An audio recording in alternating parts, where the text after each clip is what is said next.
বেশ কয়েকদিন ধরে চিন্তা করছিলাম আমার নেইবারদের ইফতার দেব বলে, বাংলাদেশি ইফতার। বাট কাজের প্রেশারে আসলে হয়ে উঠছিল না। তো আজকে সকালবেলা ঘুম থেকে উঠেই যেহেতু আমার ছুটি ছিল, ভাবলাম আজকে ইফতার বানিয়ে নেইবারদেরকে সাজিয়ে গুছিয়ে দিয়ে আসবো। এজন্য প্রথমেই আমি এখানে হালিম মিক্স গরম পানিতে ভিজিয়ে নিচ্ছি, কারণ হালিম মিক্সটা কিন্তু বেশ কয়েক ঘন্টা ভিজালে এটা রান্না দ্রুত হয়। মাংস ফ্রিজ থেকে বের করে ভিজিয়ে নিয়েছি, আর ফ্রুট কাস্টার্ডের জন্য আমি দুধ জাল করতে বসিয়ে দিলাম, কারণ ফ্রুট কাস্টার্ডটা আমি রেডিমেড প্যাকেট দিয়ে করব না, ঘরেই যেহেতু বানাবো। আর সাথে হচ্ছে আমি সেমাইও ভিজায় দিব একটু। আমি এখানে অটল ফুডের সেমাই ব্যবহার করছি, লাচ্ছা সেমাই যেটা। আমি চিনি দুধ সব কিছু দিয়ে দুধটা আগে জাল করে নিয়েছি, তারপরে অল্প করে দুধ দিয়ে দিচ্ছি একবারে রেডিমেড যে ওয়ান টাইম বক্স আছে সেই বক্সগুলোতে। আমি আলাদা করে বাটিতে বাটিতে না করে ভাবলাম যে বক্সে করেই দিয়ে দিই, তাহলে হাইজিন মেনটেন হবে আর বাটিপত্র ফেরত দেওয়ারও একটা ঝামেলা থাকবে না। যেহেতু নেইবারদেরকে দিচ্ছি ওয়ান টাইম বাটিগুলো, এই জন্য আমি ব্যবহার করছি। ফ্রুট কাস্টার্ডের জন্য দুধটা যে ঘন করতে দিয়েছিলাম সেই দুধটাতে এবার একটু কর্নফ্লাওয়ার আর হালকা একটু ফুড কালার দিয়ে আমি ফুড কাস্টার্ডটা রেডি করে ফেলেছি। লাস্টে অবশ্য একটু হালকা ভ্যানিলা এসেন্সও দিয়েছি। ফুড কাস্টার্ডে এটা আমি ফ্রিজে রেখে দিচ্ছি ঠান্ডা করার জন্য, আর এদিকে আমি ছোলা ভুনা করে নিব। আমাদের বাঙালির ইফতার বলে কথা, ছোলা ভুনা থাকবে না এরকম কোনো কথা। আর যেহেতু আমার নেইবাররা আসলে এক পাশের জন পাকিস্তানি আর এক পাশের জন প্রপার ব্রিটিশ, তো পাকিস্তানিরা হয়তো আমাদের বাংলাদেশি অনেক খাবারের সাথেই পরিচিত থাকতে পারে, কিন্তু ব্রিটিশ যে নেইবাররা আছেন আমি নিশ্চিত তারা আমাদের এই খাবারের সাথে একদমই হয়তো বা পরিচিত না। তো এই জন্য চিন্তা করলাম ঝাল অ্যাটলিস্ট আমি একটু কম করে দিব। তাছাড়া অন্যান্য মশলাপত্র আমরা যেমন খাই আমি তেমনই রাখার চেষ্টা করেছি, যাতে করে ব্রিটিশ যে নেইবার আছেন তারা আমাদের এশিয়ান খাবারের সাথে কিছুটা টেস্টটা বুঝতে পারে। কিন্তু ঝালটা আমি কম দিচ্ছি প্রতিটা খাবারেই। তো এখানে আমি হালিমের জন্য এবার মাংস ছোট ছোট করে কেটে নিয়ে প্রথমে পেঁয়াজ একটু বেরেস্তা করে তারপরে মাংসটা ভেজে নিয়েছি। তারপরে হচ্ছে অন্যান্য সব মশলাগুলো, যেমন হালিমের প্যাকেটে যা যা থাকে সেগুলো দিয়ে মাংসটাকে কষাতে দিয়ে এবার আমি চিকেন ফ্রাই করার জন্য চলে এসেছি। এখানে যে চিকেনটা দেখতে পাচ্ছেন এটা আমি খুব বেসিক মশলা দিয়ে গতকাল রাত্রেই মেরিনেট করে নর্মাল ফ্রিজে রেখে দিয়েছিলাম। আর এখানে একটু সয়া সস দিয়েছিলাম, তাছাড়া হলুদ টলুদ অন্য কিছুই দেইনি। নর্মাল যে আদা রসুন বাটা, মরিচের গুঁড়া, গরম মশলার গুঁড়া এগুলো দিয়ে আমি মেরিনেট করেছি। সেটাকে আমি এবার আটার সাথে একটু লবণ আর একটু মরিচের গুঁড়া মিক্স করে আটাটাকে চেলে তারপরে এইভাবে একটু ক্রিস্পি চিকেন করার জন্য প্রথমে খুব ভালো মতো এটা আটা দিয়ে মেখে তারপরে আটাটা ভালো করে ঝেড়ে পানিতে ডুবিয়ে রাখবো অল্প কয়েক সেকেন্ডের জন্য। দেন অল্প কয়েক সেকেন্ড পরে এটাকে উঠিয়ে নিয়ে আবারও আটাতে এভাবে খুব চেপে চেপে কোটটা করতে হবে। এতে করে হয় কি, খুব সুন্দর একটা ক্রিস্পি লেয়ার আসে চিকেনের গায়ে। তবে এই চিকেনটা করার প্রসেস কিন্তু আরেকটু ডিফারেন্ট, মানে আরেকটু সময় নিয়ে করতে পারলে সেই প্রসেসটা করা সম্ভব। ইভেন এই ক্রিস্পি চিকেন ম্যারিনেশনটাও কিন্তু একটু ডিফারেন্টলি করলে টেস্টটা অন্যরকম আসে, একদম রেস্টুরেন্টের মতোই আসে। তবে আমি আজকে খুবই ঘরোয়াভাবে করছি, কারণ আমার হাতের সময় অনেক কম।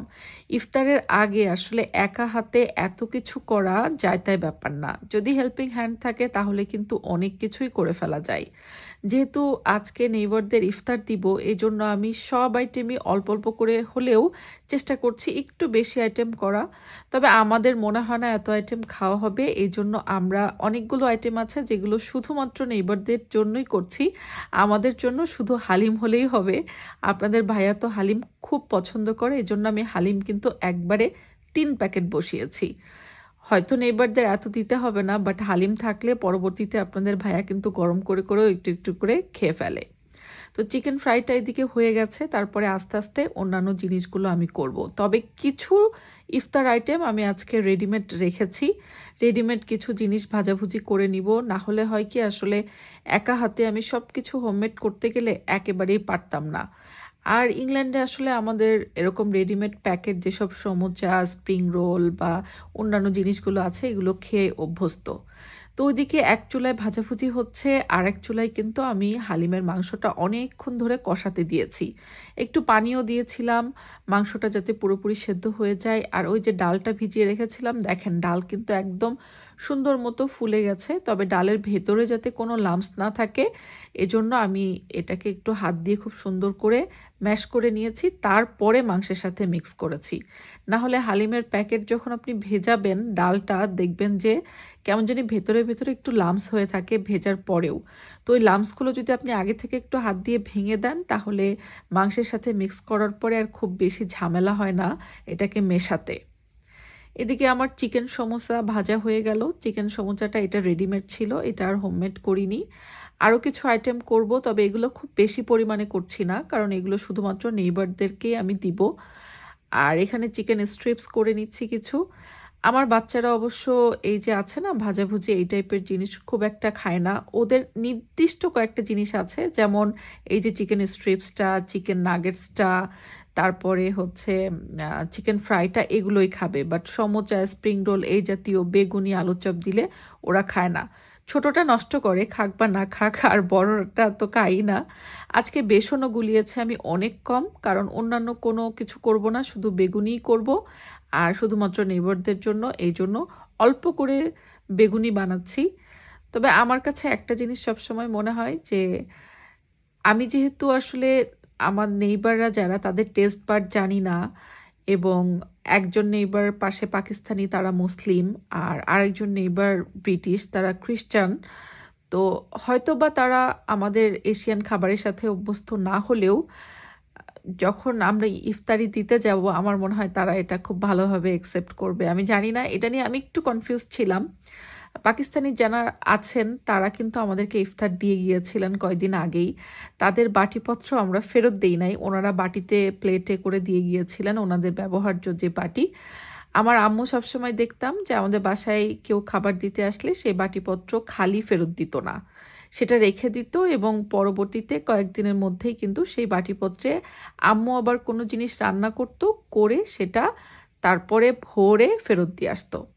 তো আমরা ওই জন্য বাটিপত্র ওনাদের এই যে ফেরত দিই নাই, এগুলো কিন্তু ওনাদেরই প্লেট ট্রে সব কিছু। এখন সেটাতে খুব সুন্দর করে আমরা ইফতার রেডি করে ওনাদেরকে দিয়ে আসতে যাব। হালিমটাও এদিকে হয়ে গেছে। হালিমের জন্য আমি একটা মালসা বা মাটির পাত্র, আমাদের ওদিকে আঞ্চলিক ভাষায় বলে মালসা, সেটা ব্যবহার করছি। বেসিক্যালি এটা হচ্ছে দই রাখা বা দইয়ের পাত্র, সেটা আমি হালিমের জন্য সার্ভ করছি। দেখতে কিন্তু খারাপ লাগছে না, তাই না? আর এটাও একবারেই দিয়ে দিচ্ছি, যাতে ওনাদের আবার বাটিপত্র ফেরত দেওয়ার ঝামেলা করতে না হয়। আমি একদম দোকানের মতো করে সুন্দর করে পরিবেশন করেছি, সো যাতে ওনারা বুঝতে পারে যে আমাদের বাংলাদেশি ট্র্যাডিশন বা বাংলাদেশি খাবার দাবারগুলো কেমন হয়ে থাকে। তো ইফতারের আগ দিয়ে আমরা প্রথমেই পাকিস্তানি যে নেইবার ছিলেন তাদের বাসায় আগে দিয়ে আসলাম, কারণ তারা যেহেতু মুসলিম, ডেফিনেটলি তারা রোজা আছেন, সো তাদের ইফতারটা আগে পৌঁছে দিলাম। আর পাশের যে ব্রিটিশ নেইবার আছে, এরপর তাদেরটা রেডি করছি। সব কিছুই যেরকম ওয়ান টাইম বক্সে করে সেমাই, ফ্রুট কাস্টার্ড আর ফয়েল বক্সে করে আমরা যাবতীয় যে ইফতার প্ল্যাটার ছিল, জিলাপিটা বাইরে থেকে আনা হয়েছে, খেজুর, ছোলা, সব কিছু দিয়ে আমি হচ্ছে এরকম করে ফয়েল পেপারের একটা বক্স করেছি। তো আমার কাছে মনে হয়েছে যে ওনারা হয়তো পছন্দ করতে পারেন। আমি একটু কনফিউজ ছিলাম, তো পরে যখন সেজার পাপা আর সেজা ওগুলো দিয়ে ফেরত আসলো, আমি জিজ্ঞেস করলাম যে ব্রিটিশ উনি কি খুশি হয়েছেন, উনি কি অ্যাকসেপ্ট করেছেন আমাদের? তো সেজা এসে বলছে, মা উনি অনেক খুশি হয়েছে এবং আমাকে একটা কিসও করেছে আদর করে। যাক, আলহামদুলিল্লাহ, ওনারা আমাদের মুসলিমদের ইফতার এটা সম্বন্ধে পরিচিত হলো। সেজার পাপার কাছে নাকি উনি শুনেছেও যে ইফতার বা ফাস্টিং জিনিসটা কি। তো সেজার পাপা আবার গল্প করে ওনাকে সুন্দর করে একটু বুঝিয়ে দিয়ে এসেছে যে আমাদের মুসলিমদের হলি রমাদান মান্থ। তো যাই হোক, এবার আমাদের ইফতার করার পালা। আজকে আমার অনেক দিনের প্রিপারেশন ছিল যে ইফতার দিব দিব সবাইকে, নেইবারদেরকে, সেটা দেওয়া হলো। তো ভালো থাকবেন সবাই, আল্লাহ হাফেজ।